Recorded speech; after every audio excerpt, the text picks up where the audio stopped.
ఇప్పుడు మనం ఉన్న కలియుగం నాశనం అయిపోతుంది అండ్ ప్రపంచం అంతం కాబోతుంది. దేవతల ప్రకారం మనమున్న 1200 దివ్య సంవత్సరాలు కలియుగం అనేది నడుస్తుంది. ఈ కలియుగం అంతమయ్యే టైంకి అసలు ఎంగేజ్ పీపుల్ ఒక్కరు కూడా ఉండరంట.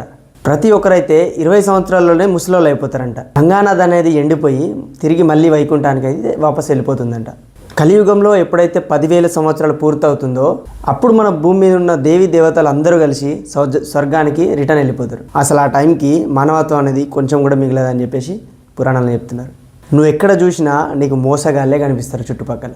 అలాంటి టైంలో పురాణాల ప్రకారం విష్ణువు యొక్క 10వ అవతారం కల్కి అవతారం అనేది భూమి పైన మళ్ళీ జన్మించడం జరుగుతుంది.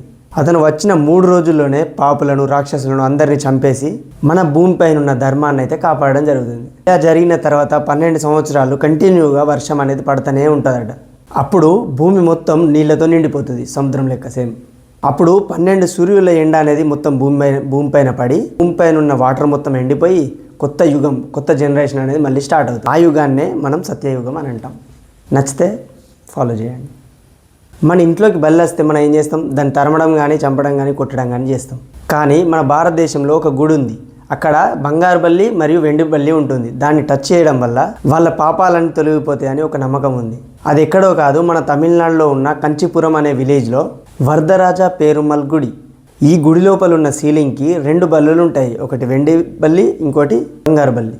పూర్వంలో 2 పిల్లలకి గౌతమ్ మహర్షి ఇచ్చిన శాపం వల్ల వాళ్ళిద్దరూ బల్లిలాగా అయితే మారడం జరిగింది. కొన్ని వేల సంవత్సరాల తపస్సు తర్వాత మహావిష్ణువు వాళ్ళిద్దరికీ విముక్తినైతే కలిగించాడు.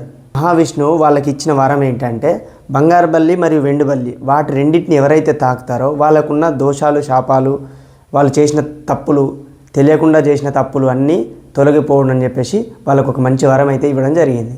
అంతేకాకుండా పూర్వజన్మంలో చేసిన పాపకర్మలు, సర్పదోషాలు, బ్యాడ్ లక్ లాంటివి తొలగిపోవడం మరియు మన బాడీ పైన ఒకవేళ బల్లి పడితే అక్కడికి వెళ్ళి బంగారు వెండి బల్లీలను టచ్ చేయడం అయితే జరుగుతుంది. ఇన్ని పవర్ఫుల్ వరాలున్న గుడిది.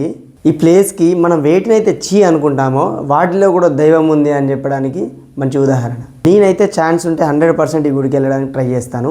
మీరు కూడా దగ్గరలో ఉంటే కంపల్సరీ వెళ్ళడానికి ట్రై చేయండి.